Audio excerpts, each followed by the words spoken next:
Hey everyone, we want to welcome you to the Deeper Dive podcast of Hopevale Church. This is where we take the message from the weekend and we keep the conversation going during the week.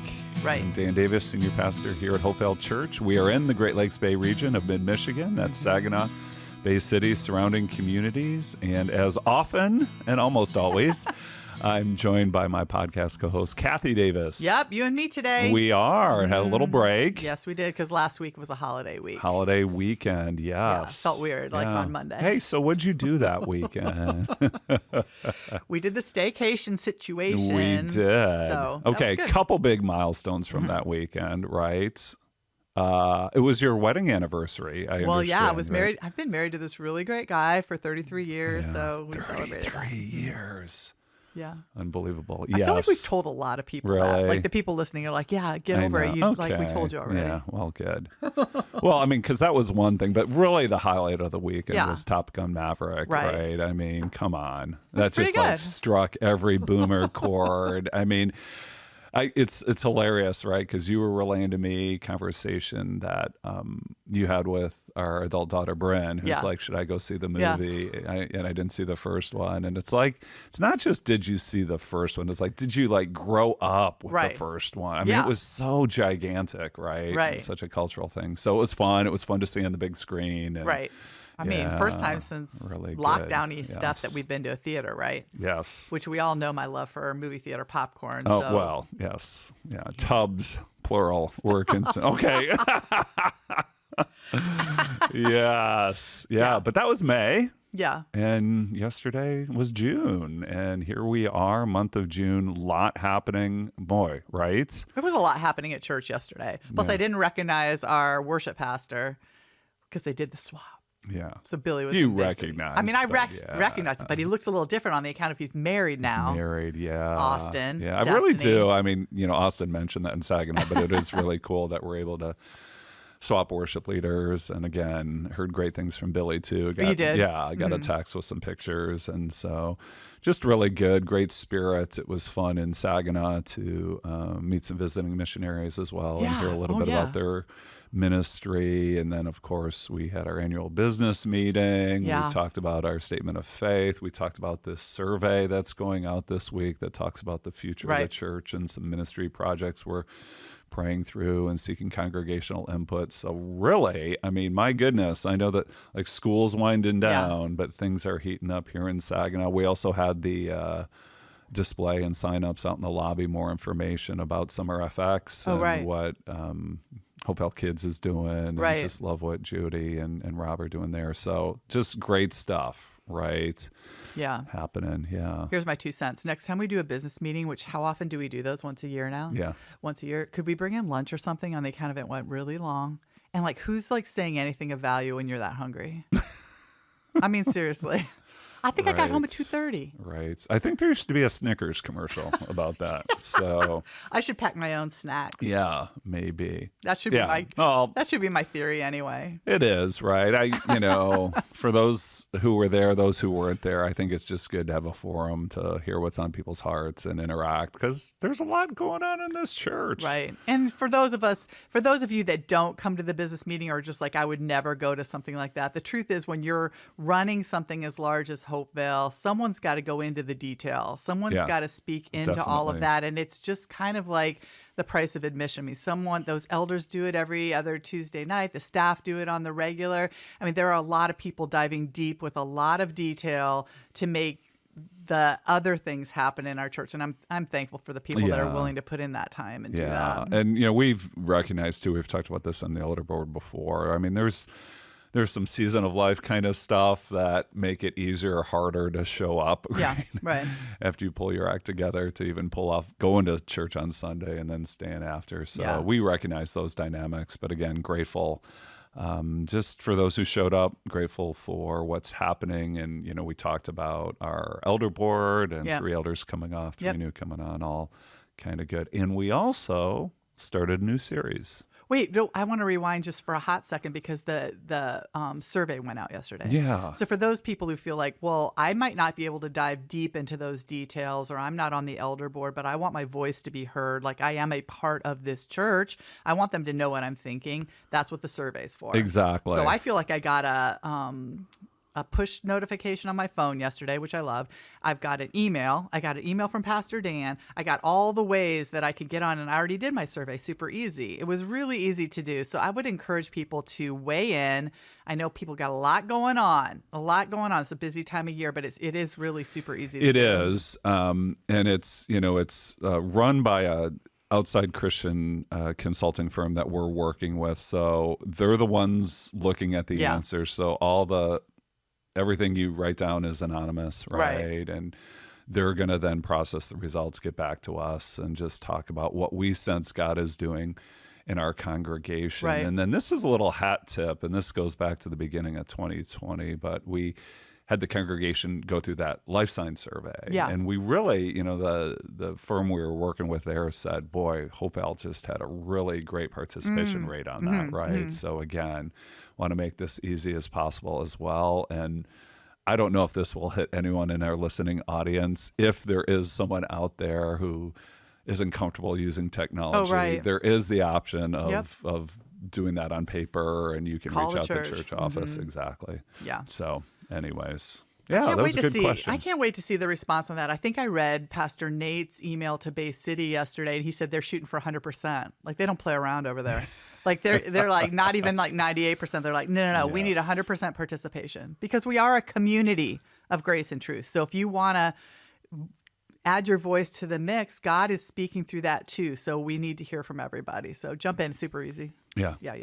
Okay. Good. Yeah. So new series yesterday, which again, I know that you guys, people spend a lot of time trying to figure out the whole year and what we're going to dive deep on and what we're going to do for different series. And so I thought, what meeting was it where you guys sat around and went, let's do something light and fun in June and just tackle four super easy questions to answer. We'll just tap dance a little in June for 4 weeks. Right. Like, what made you go here in June? Yeah. So, here we were, you and I were doing this months ago, pre-Easter, and we're in Galatians, super long series, right? And typically when we get on the other side of Easter, we think about a May series and a June series, right? And so earlier in the year, when we were thinking about these 2 months, we certainly wanted to continue the Sent theme, and just had a blast co-leading that with Pastor Nate. Yeah, that was good. It was really good. I know, right? But as part of that conversation, Cathy, there are really kind of 2 or 3 things in the mix here. The first one is our statement of faith, right? And we were putting this together as an elder board, 1.5 year long project to bring to the congregation. Said this in the business meeting, not from up front, that, I think the process might have even been more beneficial than the eventual product, right? Of what it was to work through what we believe together as an elder board and to bring that to the congregation, right? And so this is a significant milestone, like I said in the message, for our church. And so this series gets after that element. But there's a second element that we've talked about as a staff as well. And it's something I think we've brought up on the podcast before. It's that D word, deconstruction, right? And it's this whole idea that there is a segment of young adults or even older who have questions about their faith and what they believe in Christianity and the church, and they're reflecting back on experiences, the good, the bad, and the ugly, and just really trying to process that, right? That is like a real thing that's going on, and it's like, okay, well, what do you do about that? You can kind of wring your hands and woe is me, or you can shame people, or you can go, oh, okay, this is a legitimate journey that people are taking. So what is it to process our faith and what we believe? And so this is a recognition of that as well. It's not meant to further unsettle somebody who knows what they believe, but it's I think use the word, it's we're giving people permission and an environment of safety to ask faith questions wherever they are on that spectrum of faith. And then the other thing too came out of an experience that I mentioned this briefly in the message, that Pastor Brent has a group of young adults post-high school that he calls residents that work with him in youth ministries, and he meets with them once a week during the school year, and as part of those multiple times, but once a week for kind of training and teaching. As part of those meetings, he was bringing in different pastors, including me, to talk theology, to talk about what we believe. And it was just a really great experience for me just to see these young adults really engaged with wanting to know more and asking some really good questions. And I thought, this is really cool, right? And so all those kind of streams, I think, really merged together to create this series. And yes, I mean, heavy for the month of June, but I got to tell you, I've had more than a few people tell me, I'm so glad we're doing this series. Oh, right? really? Yeah. Both for themselves, and then I mentioned this on the Memorial Day weekend message. It really does build a bridge from May's series, Sent Next Door, to this series, right? This is a great, come along series. Yeah. And that's why we created those invite cards and just saying, okay, yeah, let's talk about this. Right. And so here are these questions, and we're going to pursue these questions. So. Yeah, it's interesting because I know I've said this on the podcast before, but oftentimes I will think and say, I'm so glad we go to a church that fill in the blank, I'm so glad we go to a church that people are looking at the statement of faith and working through it in community to make sure that we are hearing the voice of God as we move forward. I'm so glad we go to a church that encourages and prioritizes us, gives us permission to ask questions. Yeah. And it's not just hush up now. We all believe that. We don't have time for that anymore. Let's move on. Or you're a weak Christian if you were to ask a question. I think I shared yesterday with you a story about my dad who's gone to a church for a long period of time. He's in his 80s now. And it was some years ago, he finally sought out actually a priest at his church to finally tell him, I have questions. Yeah, wow. And it was a huge, what's he going to say? And the priest actually gave him a copy of C.S. Lewis's Mere Christianity and said, it's okay that you have questions. Yeah. That's a good thing. Yeah. That will cause you to seek after God and those answers. And that's all God ever wants from us anyway, is that we would move towards him and ask him, what?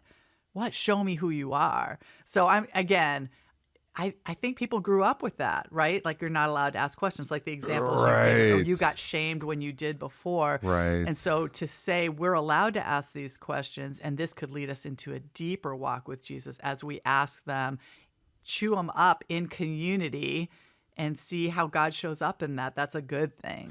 Well, and yeah, I think you're right about that kind of environment, that ethos, whatever that is, we shouldn't ask questions. And I think one of the reasons we have that is because sometimes when people ask us questions, we can feel threatened, so authority figures, like I mentioned, a teacher in a parochial school, our parents, or a youth pastor, it's they feel threatened and they, react less than positively, right? But it's God is big enough to handle our toughest questions, right? And so I think that's a good thing. Right. And so that's certainly part of this. Yeah. Yeah.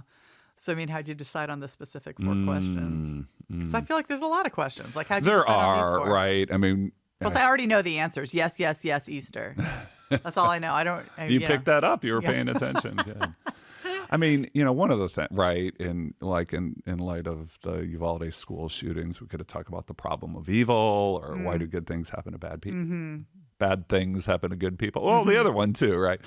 Yeah. But I'm going to let you peek behind the curtain, right? Actually, these 4 questions are a different way of leading us into our statement of faith. So our statement of faith talks about 10 main doctrinal areas. The first one is what we believe about God. Second one is what we believe about the Bible. The last one is what we believe about the future, right?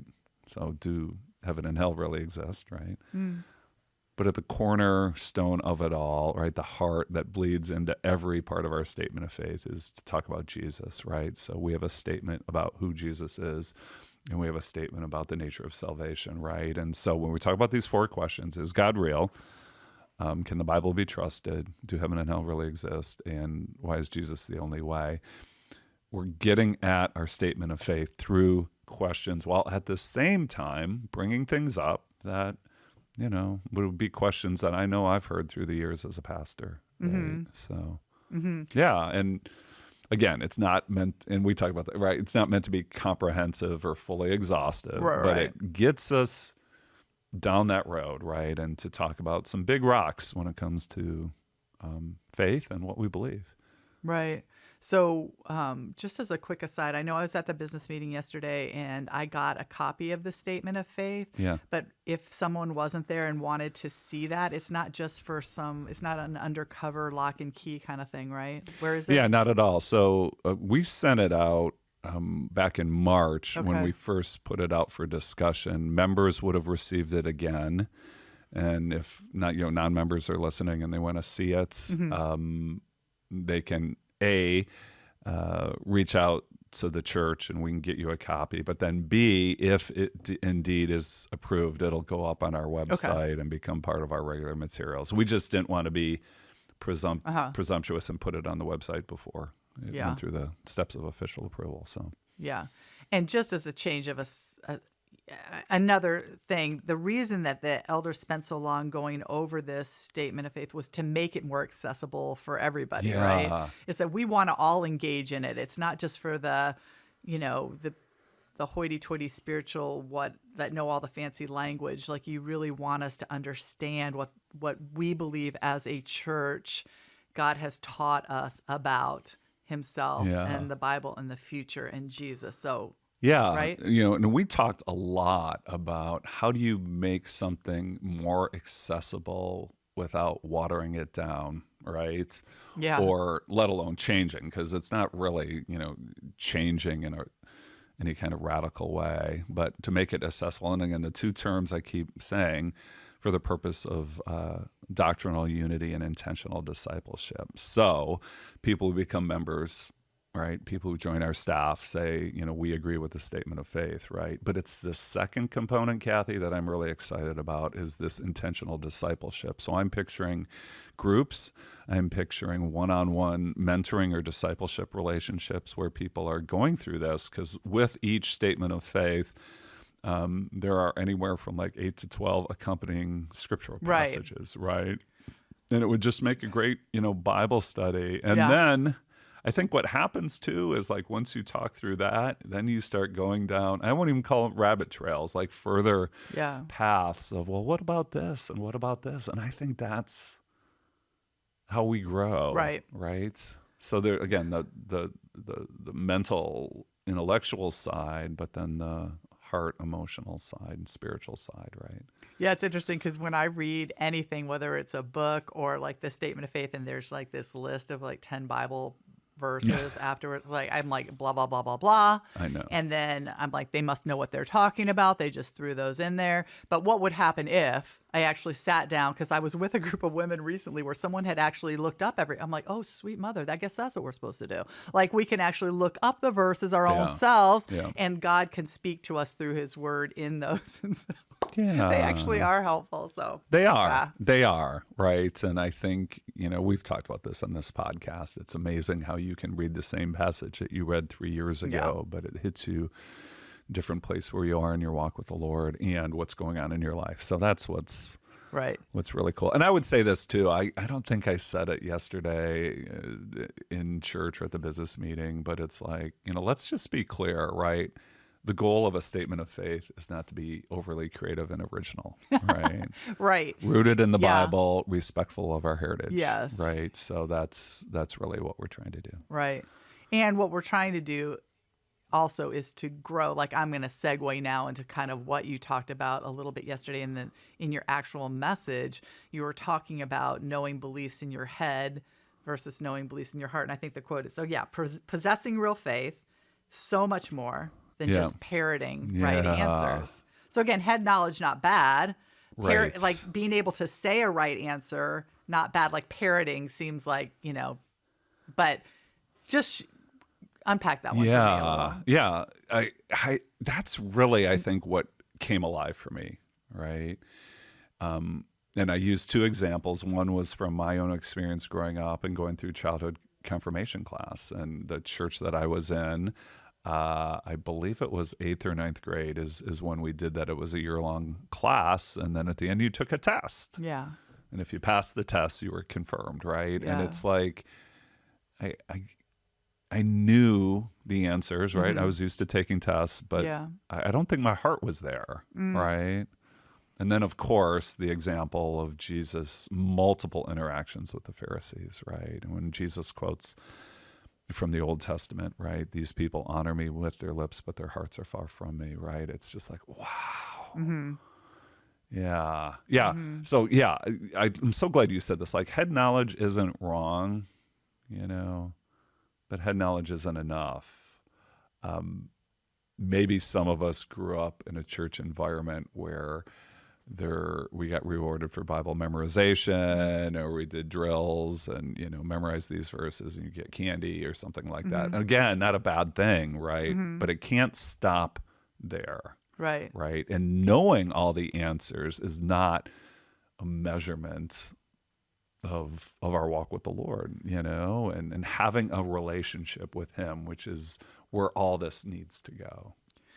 Right. And so I feel like there could lead to a smugness if you did know those right answers and can parrot those answers back. Like, I must be good with the Lord because I know a lot of stuff. And again, that passage about the Pharisees, they honor me with their lips, but their heart, that should scare the bejeebers out of all of us. So it's just, again, asking the Lord to make what we've read or what we know real in us.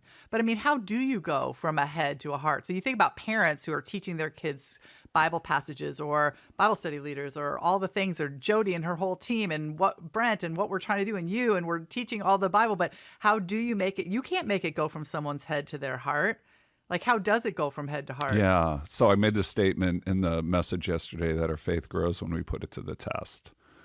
And so for this series, there is going to be this intellectual, philosophical side when we're going to press on these questions, right, and ask some what ifs. But the heart engagement comes when, and not testing God, but when we take him at his word and trust him with our lives, right? And so you think about passages that speak to us, how often for me, do those words at the end of Matthew chapter 6 about not being anxious for anything, right? Come and just speak to us, and to know that God has us, and if he cares for the flowers of the field, the birds of the air, how much more will he care for us, right? And it's like, that's how our faith becomes real, and obviously there is this work of the Spirit that works in our heart, that one awakens us to the Lord and to want to know him even more, but then also empowers us as we trust in him and not ourselves. So, that's a dynamic of spiritual growth, obviously, as well. Yeah. So you need the Spirit for sure.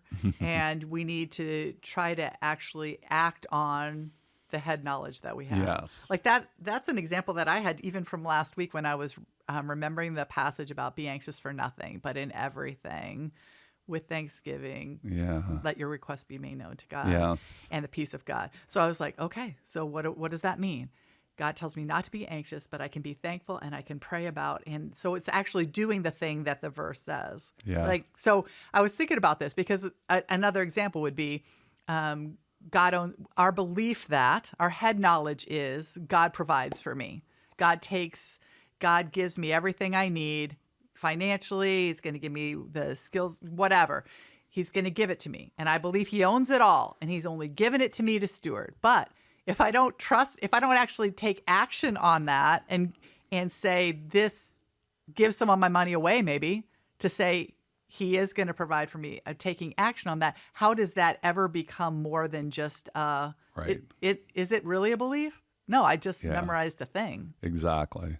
Yeah. Shoot, that's a lot. I know. And that really does speak, I think, to those who already acknowledge like God's existence. But that was, I did make the statement though, and of the, one of the bedrock beliefs in the Christian faith is not only that God exists, but that he wants to be known. Yes. Right? Because there is like this theory out there, they call it kind of like the Divine Watchmaker, that God, the belief in a God and that he's created the world, but he's kind of set it, he's wound up, and then he just lets it go, and he's aloof and distant, right? And the way the universe works is, but No, God's not aloof and distant and powerful and uncaring. Right. Yeah, he wants to be known. Right. So, and that kind of gets into the message. And because he wants to be known, he has revealed himself to us through. And we talked about these areas. Yeah. So we talked about creation, we talked about humanity, and we talked about Jesus. Yeah. And so which one, like, what do you got on those? Like, which one jumps at you? Like, when you were preparing it, you're like, it really came alive for you. Oh, why are you laughing? Yeah, well, we have 3 kids, right? Which one's your favorite? Right? Oh. No, I think all of them, but there was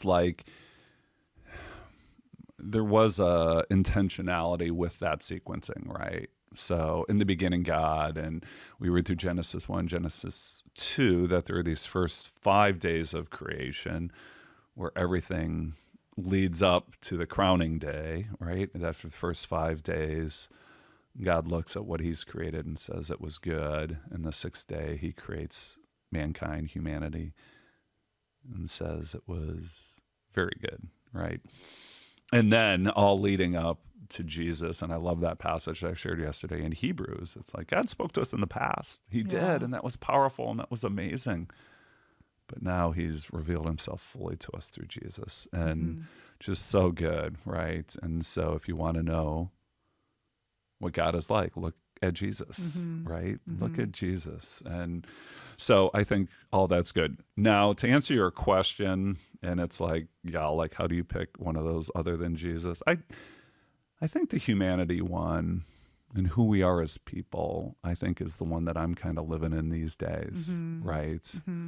That we're so much more than skin and bones and flesh and blood, right? That there really is something to us. And so shared that passage from Ecclesiastes that God has set eternity in our hearts, the quote from St. Augustine that you have made us for yourselves and our hearts are restless until they find the rest in you. And then even that David Brooks quote, I care for this child more than evolution requires. And what is that about us? And I realize that those who don't believe in God would have alternative explanations. What are their alternative? Because I would agree with that most people I've ever seen in my 58 years of living know there's more to us than just cosmic cells. Right. Because I care for you more than evolution requires, that there is a soul to us of value. And that we believe is the Imago Dei. Yeah. The created in the image of God. But people that don't believe that, where do they think what does that come from? If life is boiled down to science or the absence of a creator God, what is that? I'm not too well versed in those arguments, but I would say things like conditioning and how we're brought up and culture that has imposed these ideas upon us, right? As a way, there's probably scientific explanation or even psychological as a way to deal with a uncertain world or a world bigger than ourselves. We've created this idea of God to make ourselves feel safe, or and I'm guessing that's where some of that comes from, but I don't know. I'm not regularly in conversations like that. So yeah, there is, I should say, we're not going to spend time on this in the podcast. I mean, there is this next level conversation out there that falls under the realm of apologetics, that falls under the realm of, science and philosophy. You've got a person, an author like Richard Dawkins, who wrote the book God Delusion. And there is this, solid, strong, vocal, atheistic movement out there, where debates are happening. And, I'm grateful for Christians who are engaged in that level. And while I've read a little there, I just think about what has God called me to be as a local church pastor. And maybe a few people live there, but most people don't live there. I mean, I think, and again, I'm not like dismissing that. It's just, I think that's kind of next level stuff for some people, and I want to acknowledge that. But I would also say too, Cathy, and this is something I think has to be part of this conversation, is people ask questions for different reasons, right? And that was that whole openness versus obstinance. It's like we can ask questions out of honest curiosity, or we can ask questions out of pure gamesmanship. And it's like, okay, why are you really asking this, right? And it's funny. I mean, you see with Jesus, like he'd answer questions, but he also, it says that he knew their hearts and where they were coming from. And then there were times he kind of just then walked away, and it's like, sometimes I think we feel like when we get peppered with questions, it's like we feel like we have to have an answer for everything, and that God's reputation or his existence is at stake if we don't have the right answer at the right time, said in the right way. And it's like, one, that's too much pressure to carry. Two, it's like, again, I think we just all need a spirit of discernment to kind of understand where people are coming from when they ask questions. Mm-hmm. And this may be a misuse of scripture, but I kind of think about that whole, like, when Jesus talks about pearls before swine. I mean, it's like this whole idea of like, I don't know, if somebody isn't like genuinely interested in part of the seeking, it's like, I don't know. It's like, there's just too much obstinance. Like, set it on and move on. I mean, it's not to say that person can't ever change, but certainly I think there's a sense of like, if they're not open, they're not open, and no mountain of evidence is ever going to convince them, at least in the moment. So. Right. And I believe that too. And yet I really believe, and I think this might be a theological deep hole, so you're going to have to like help me out. But the openness versus obstinance, I'm wondering what causes us to be open in the first place. Mm-hmm. And so I would say without the Holy Spirit of God giving me an openness, I too would have just been like prancing along my way, separate from God. It was Jesus or the Holy Spirit that made my heart open to wanting to even know. So in those people that are obstinate versus open, you say, well, are you open? And it's kind of a challenge. And then you think, I need to be on my knees for them to be open, because it's really the Spirit of God that creates the openness to begin with. Do all Christians believe that?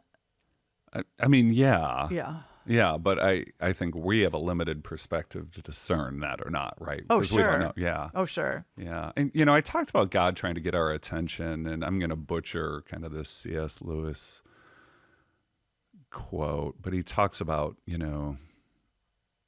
God whispers to us in our pleasures, but he shouts to us in a megaphone through our pain, right? And he wrote this book called The Problem of Pain, and it's like sometimes it really is suffering, difficulty, trials, where God is able to get our attention in ways that maybe when life is cruising along and everything's fine and good, we don't have any need for him, or we don't ask those questions. So, that's something as well. I think that is all, part of this equation. Or maybe to put it another way, we all have kind of our worldviews, our understanding of how life works and how it's supposed to work. And then when we hit a bump in the road and everything we've built our life doesn't make sense, that's when we ask the questions, right? Which isn't just limited to unbelievers. I think we as Christians have that as well, right? I did all the right things. Went to church every week. I tithe. I read my Bible. I'm in a Bible study, I'm doing this and whatever. And then we hit suffering. We're like, come on, God. Why? Right. And so, the moments like that, wherever we are on the spectrum of faith, I think can cause us to go, wow, God, are you there? Are you real? And sometimes I think too, because I know people have said that a long time, that in suffering or in a hard time, people are going to hit the rock bottom, and that's when Jesus is going to show up in their life.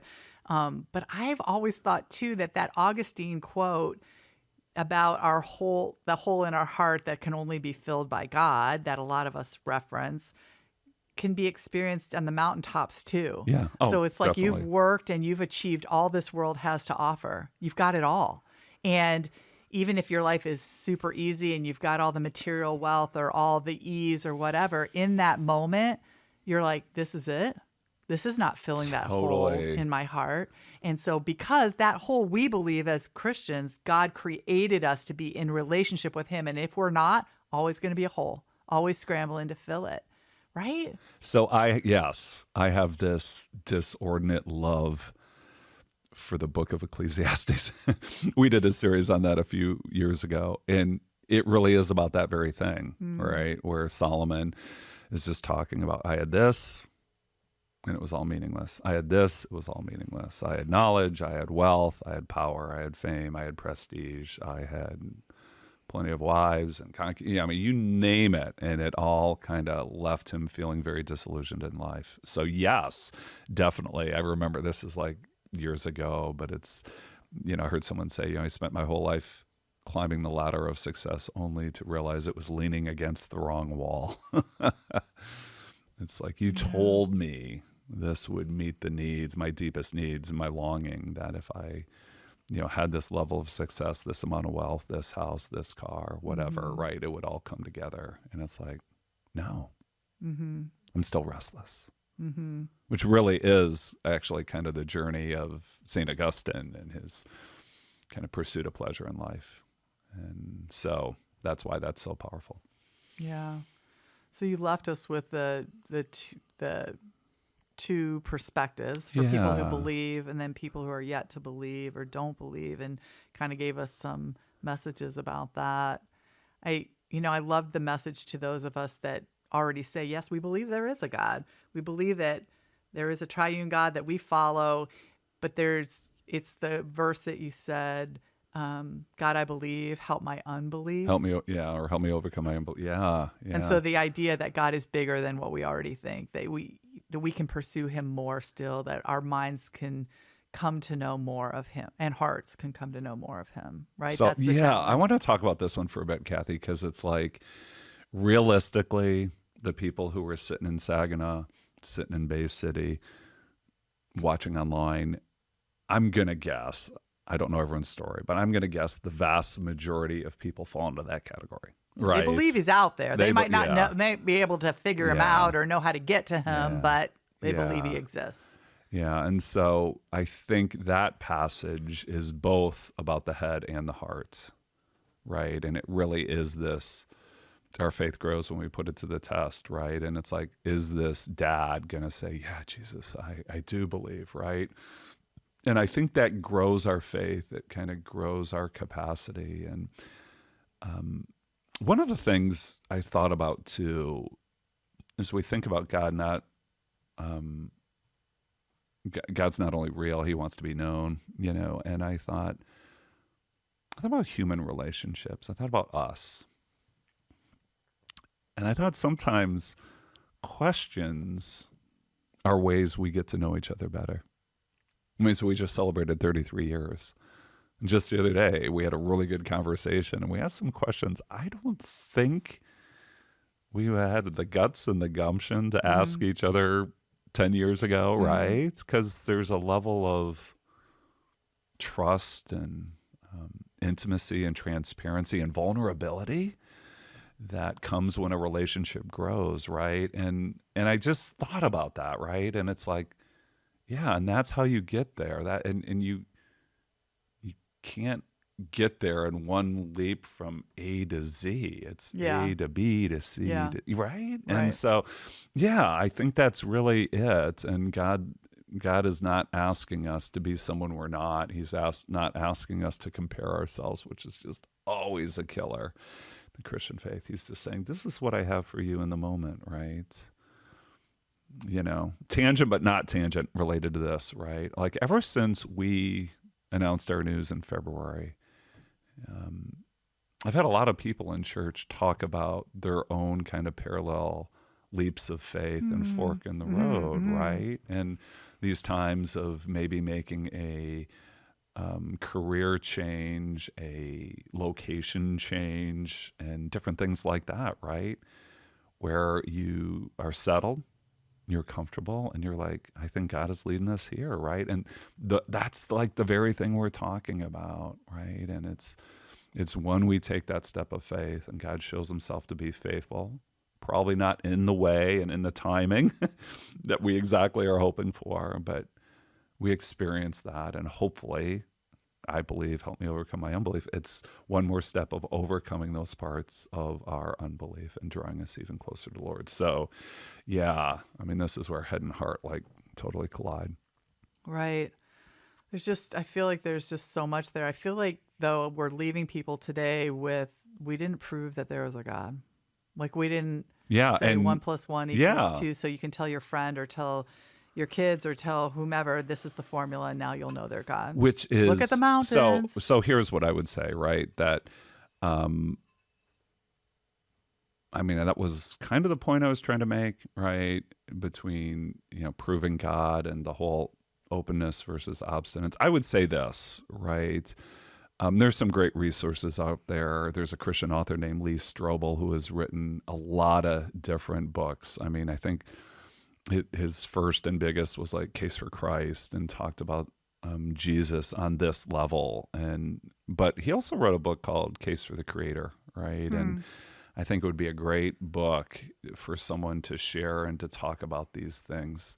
We talked at the beginning about statement of faith and wanting to thread the needle between concise and comprehensive. And I think Lee Strobel does a really good job, right? He pushes into some heavy things, but he's not shooting over people's heads, Agreed. right? So, that would be something, yeah. So if you have someone in your life who's having those conversations too, and to do that, we've got some people in the church too that kind of have, more of a wiring of an apologetics bent.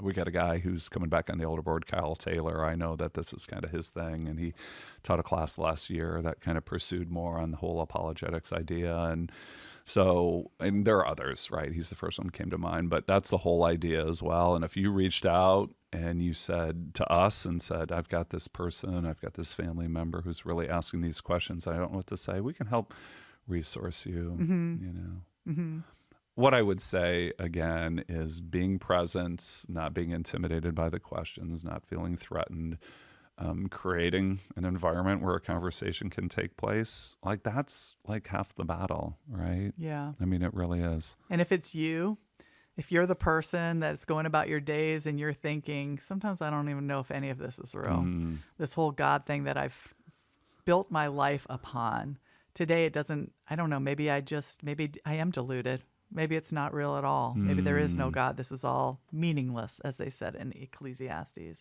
The prayer would be, show yourself to me, God. I said I believed in you. Help my unbelief. And I feel like God, who wants to reveal himself to us, will do that. He's not just going to take his toys and go home and say, well, you're not good enough. Like, that's one of his main things, is just to reveal himself to those who want to see. And so pursue that. Don't just like brush it away, right? Yes. Two things come to mind when you say that. First of all, if you have those moments, you're not alone and you're not unique, right? So even, right, we talked about the Psalms and these expressions, how long, O Lord, where are you, God, right? And these are expressions of somebody with genuine faith, right? So that's part of the equation. So don't let it freak you out. It doesn't mean like you lost your salvation. It doesn't mean that God hates you. It doesn't mean it doesn't exist. That's part of life on this side of heaven. But second, it drives home the point of Christian community.